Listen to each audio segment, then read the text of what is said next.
Hey yo, what up? It's your girl Bewitched Faun, coming in with episode 21 of Faun's Horror Corner, a series where I watch a random horror movie on Tubi and we talk about it. This week I watched 13 Ghosts from 2001. The description Tubi gave us was, a family and a ghost hunter begin a frantic race to solve a riddle inside their haunted home that contains the key to their salvation or destruction. So, full disclosure, I have seen this before. I actually think it was one of the very first horror movies I ever watched. My mom had it on DVD and I was always asking to watch it and she'd say no when you're older. And I never stopped asking, and eventually she said, yeah, but if you get scared then, it's your fault because you wanted to watch it. And it really kickstarted my obsession with horror movies. Final statement here is that this movie has a lot of flashing lights, so heads up if you're sensitive to that. As always, viewer discretion is advised. So without wasting any more time, let's get on into it.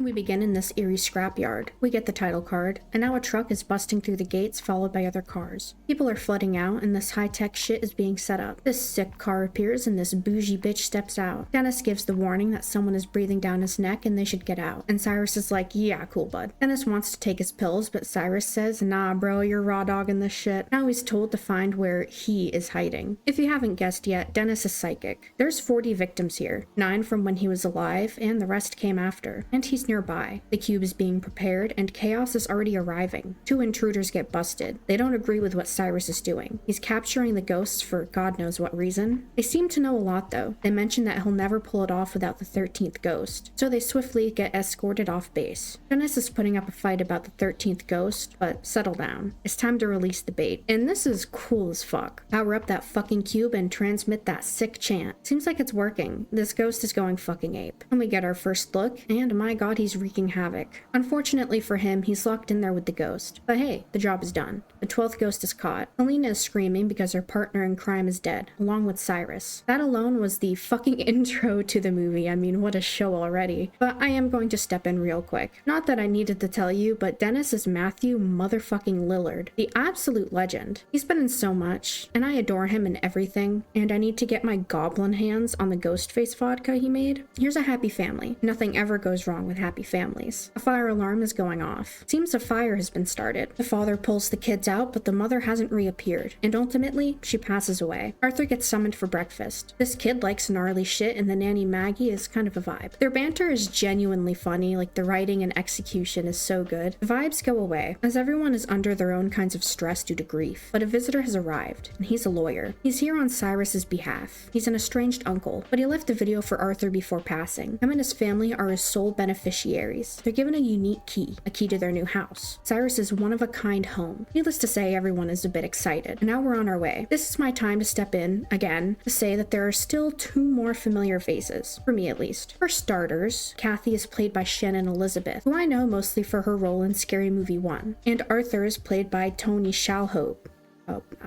I probably said that wrong. Who I mostly know from his time as Monk on the show Monk. They have a really solid cast for this movie. For once, this family is feeling optimistic. We see Kalina packing up explosives. Don't worry about that yet, because we're pulling up to the house now. It seems an electrician beat them to the punch. Real talk, I like my privacy too, and because of that, I don't really want a whole fucking house made of glass, but I digress. They walk up and we meet our electrician. He needs to get inside to check the breakers. Him and the lawyer go back and forth a bit, but Arthur steps in and says it's chill. The door gets unlocked and the house gets moving. The lights come on and the door opens up and shuts behind them. And it really is a sight to behold. This dude basically has his own museum. Dennis knows something is up though. He asks the lawyer to show him to the basement so he can get the fuck out. And he is on his way. Arthur has some papers to sign and then they get the tour. Don't move from the spot while he's gone. Dennis makes his way to the basement and the psychic pings start coming. He pulls out cool glasses and takes a look around at the ghost zoos surrounding him. Yeah, they didn't stay put. They're on an adventure. Dennis comes in and says he's got to talk, and admits that he lied. He tells Arthur that he hunted ghosts with Cyrus, but he's not being taken seriously. He says he'll tell him everything once everyone is outside the building. Bobby and Maggie found a cool room, and Kathy found a cool room too. I'm not sleeping with that fucking doll head staring at me. Dennis is talking about the containment cubes in the basement. He's not sure why the ghosts were brought to the house, but he doesn't trust it. Maggie tries on the cool glasses in the meantime. Dennis starts getting psychic pings and Arthur tries to help, but by touching him, Dennis sees his past. Kathy found an extravagant bathroom bathroom and the lawyer has wandered off. He's in the basement with the cool glasses. And now Bobby has Maggie's glasses and he runs off. The lawyer antagonizes a bunch of ghosts and takes the briefcase with cash. But he triggered something and the house is transforming. Dennis says it's time to leave. A box is opened and the angry princess has been released. And she's not happy with this douchebag. He keeps backing up and this door shuts on him, completely splitting him in half. What a way to go. Arthur realizes that everyone has wandered off, which is a major uh-oh, so they split up to look for everyone. Bobby is zooming around on his scooter, and Kathy is enjoying this bathroom. But now we see through the glasses, and the angry princess has joined her in the bathroom. More wheels turn and the house shifts more. Kathy is accidentally intruding on the angry princess, and before she gets attacked, Arthur finds her. They need to find Bobby, and he isn't with Maggie anymore. More cubes get opened up and a ghost is speaking to Bobby, trying to get him downstairs. But there's one telling him to stay upstairs and don't follow. He's a kid though, he's going downstairs. Arthur tells Kathy and Maggie to wait outside, but the front door is sealed up tight, and that glass isn't breaking anytime soon. Dennis tells them, nice try, but you're not getting anywhere. But Arthur's priorities lie within finding Bobby, so Dennis better get fucking moving. Bobby is still following the enticing voice of ghosts, and more cubes are opening up. Dennis gives the group a lesson on ectobar glass. This shit is soundproof and shatterproof, and the text is a containment spell to keep the ghosts locked in. Bobby turns around and sees the bound woman and takes off running. He stumbles and now the torso is on his tail. Dennis tells the group about the glasses. They're spectral viewers and you can see the ghosts through them. Bobby runs into a wall and he is down. Arthur is heading downstairs, much to Dennis's dismay, but he offers to pay Dennis as long as he helps him find Bobby. So now a deal is on. Bobby is on the floor, a voice telling him to go upstairs and put the glasses on. Then his mother appears, repeating the instructions. He turns around and Cyrus has a temper tantrum. The group is making their way through the basement now. Arthur has the idea to split up. Him and Kathy one way, Dennis and Maggie the other. They'll meet back up in 5 minutes. Maggie puts the glasses on but doesn't see any ghosts, so Dennis puts them on and realizes something is wrong. They shouldn't be open. Then he gets jump scared by the hammer. So Maggie takes a look and she is shook for sure. He's big mad at Dennis and Dennis flips him off before walking away. An icon, obviously. Kathy finds Bobby's glasses and Arthur finds the recorder and listens back. It's a lot of Bobby screaming. Dennis finds a big uh-oh because the Jackal's container is wide open. He's the Charles Manson of ghosts. It's time to go. Kathy puts the glasses on, just in time because here's the Jackal. He's pulling her away, holds her up, and is scratching the fuck out of her. And Arthur can only help so much. But Kalina comes in with a flare and the Jackal drops her. The two drag Kathy away from the Jackal. Kalina introduces herself. She's here to release the trapped souls. She tells Kathy to give Arthur the glasses. He looks and sees the Jackal for himself. She got in through an opening in the house while it shifted, and shows Arthur the science behind the machinery of the house. It's one big machine designed by the devil and powered by the dead. Arthur just wants him and his family out of this shit, but Kathy is already gone, and the firstborn son is watching them. The house continues shifting as Maggie and Dennis move, but the walls separate them, and Maggie gets the glasses. Dennis is stuck in a cube now. Helena and Arthur are at a dead end too, but they're nearly face to face with the hammer, and the Jackal is on the loose. Dennis is getting psychic pings, so Maggie uses the glasses. He's getting his shit rocked by the torn prince, so Maggie is helping him survive his encounter, and Dennis makes it out. Helena and Arthur plan on moving to the library, and plan to crawl through the ceiling. Dennis is getting psychic pings again as the great child and dire mother appear before them, and the two start running away, but they run into Kalina and the two start beefing. The house shifts more, and the hammer has been freed. Bad news for Arthur. The group rushes to help him up. Now everyone is together and on the move. Dennis gets psychic pings and the Jackal has appeared again, digging into Arthur's back. Dennis tosses the flare and the group pulls Arthur away, being chased now by the pilgrimess. But they've made it into the library and have locked out the ghosts. Helena and Dennis start to beef again. Dennis basically says he did what Cyrus said because he's been a freak all his life and Cyrus was his friend and accepted him for his oddities. Helena says, nah, dumbass, he used you. And Arthur is getting sick of their shit. But Dennis didn't tell Arthur about the fourth ghost. Cyrus and Dennis trapped his wife's spirit inside the house. Dennis doesn't know why though. Cyrus handpicked all of the spirits. Arthur is big time mad and Kalina explains some lore. The house was made as a machine to trap 12 earthbound spirits inside, all of whom represent the Black Zodiac, the first son,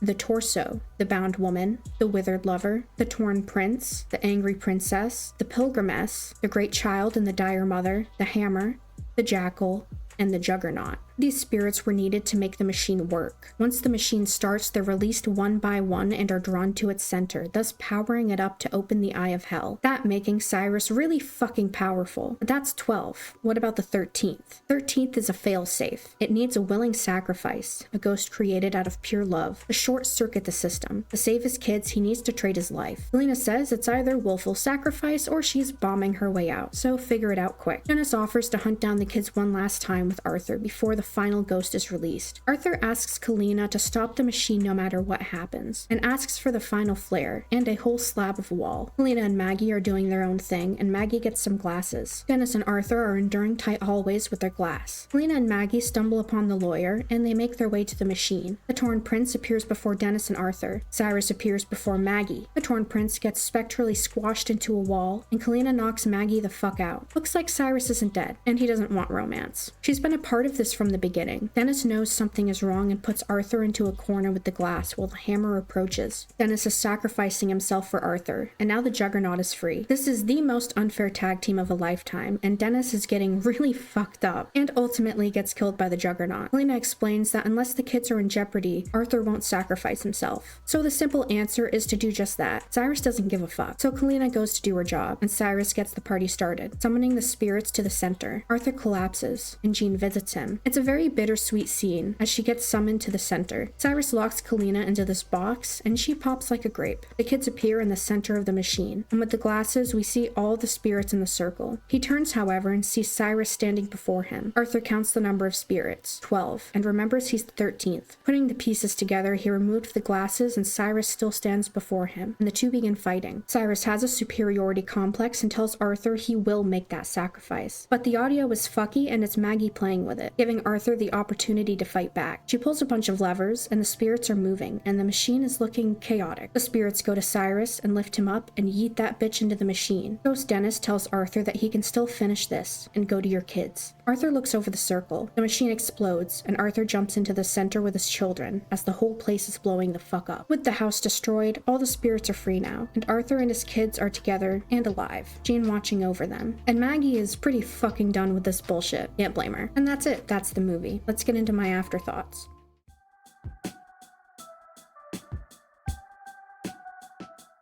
This movie gets better every time I watch it. I don't think I'll ever get sick of this movie, honestly. Let's get into my talking points. This is gonna be a long video anyway. What did I think of the story? Fucking top tier shit, dude. The story is unique and distinct as fuck. I love how deep the lore runs with every character, ghosts included. Everyone and everything has their own in-depth story that is so well executed in how it's portrayed and told. What about the ending? Perfect ending. I mean, Cyrus got what was coming. The ghosts are no longer trapped and hopefully headed off to not torment other humans. Arthur and his kids got out safe, definitely with some trauma, but they're all alive at least. And I hope Maggie moves on to great things. And Dennis sacrificing himself, while sad because I loved his character to bits. He did it with good intentions and he went out like a fucking badass. Overall thoughts? God, what more can I really say? It's a great movie with visuals that I think still look good to this day. The story and the lore are told very well. I think it's such an interesting premise all around, and I look forward to eventually watching this again for my own enjoyment, because I think it's just that good. Favorite kill? This is actually so hard because there were so many cool and distinct deaths, but the one that always lives rent-free in my head is that lawyer getting split in half by that door. When I was younger and watched it, I thought that all sliding doors were that powerful, and it instilled a bit of a fear of sliding doors in me for a while. Best and worst character? Best is Dennis. While he helped capture the ghosts, which clearly caused problems along the way, he helped fix the problem, and he kept an already torn apart family together. He righted his wrongs, and he sacrificed himself to do so, and I think that's earned him best character. Worst character is Kalina. While Cyrus was the big bad, obviously, and is also horrible, Kalina did her own fucked up things. She's the one who offed her partner. She manipulated Arthur into willingly sacrificing himself, all for Cyrus's personal gain, who ultimately betrayed her. She was a badass at first, and then you learn how scummy she was, and I don't fuck with that. So I am testing out a new addition to my Afterthoughts because a new subscriber, Arkman, if I said that right, I'm just assuming, it kind of inspired this. He seems very into the soundtrack to movies, which I respect a ton, and I wanted to point out my favorite song that I heard in this, so I hunted it down, and it's Tricky by Excess. While I can't play it here because copyright, it's all over YouTube, and I recommend giving it a listen. It was an absolute bop. As for the tier list, no surprises here, but this is a top tier fucking movie. I don't need to go into more detail than I already have because I'd just be repeating, but this is an amazing movie and deserves a top spot. And for Character Hall of Fame, we have 2 new additions for the first time since creating this initially. I loved Dennis and Maggie so much. I was always rooting for them. I loved them to the very end, so welcome to the Character Hall of Fame. Well, that's all I got. Thank you for watching. If you're still here, I upload these every Saturday around 12 p.m. Eastern, as long as life doesn't get in the way. So if you enjoy, then feel free to like, comment, or subscribe. Do what you want. I can't tell you what to do. My socials are down below, as well as the link to the movie so you can watch it yourself and form your own thoughts and opinions. Let me know what you think if you decide to watch it. Next week, we will cover a new random horror movie and see where that takes us. Thank you one more time for watching. Stay safe and spooky, y'all.